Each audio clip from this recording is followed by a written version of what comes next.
So guys, ang next tutorial naman natin is yung ano pa rin siya, part pa rin siya ng firewall policy. Wait lang, forward ano ko lang sa inyo.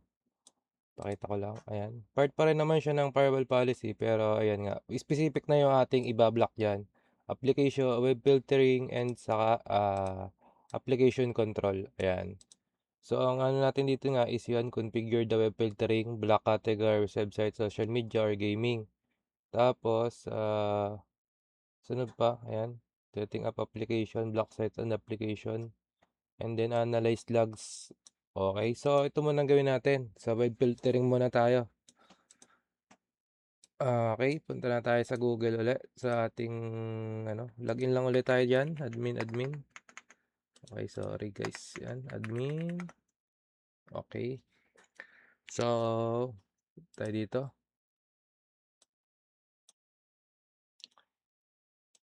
So nga pala, since ano lang tayo, since naka-trial version lang tayo, ide-demo ko lang kung paano nagana yung web filter. Kasi hindi siya talaga gagana dito kasi tayo ay naka-ano lang, naka-trial version lang tayo eh. Ayan, wait lang.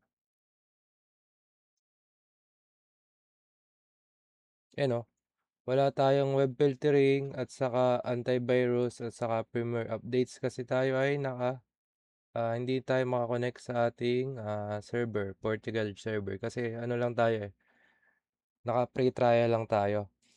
So, paano nga ba tayo magba-block ng magba-block ng website?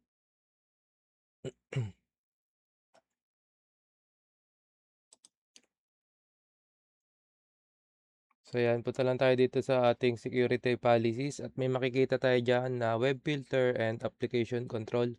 So since yun nga, hindi naman nagana yung ating web filter, papakita ko na lang sa inyo kung paano siya binablock. So okay, punta tayo dito, web filter. Wait lang natin mag-loading. Medyo mabagal lang siya guys.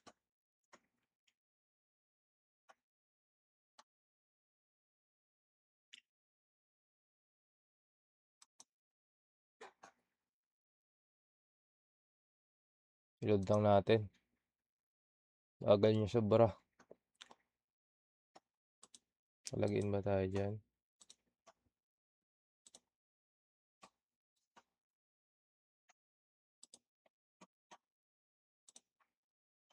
Yan. So, dito is punta lang tayo dito sa create. Yan, create new para sa web filtering. Then, since ang nakalagay dito is, ano bang nakalagay dito sa ating block, yun nga, social media or gaming, yan, gaming. So, ano ba social media natin? Sa trying na natin is block. Yan, sa social media na lang tayo, social media. Okay. Filter, social media filter. Okay.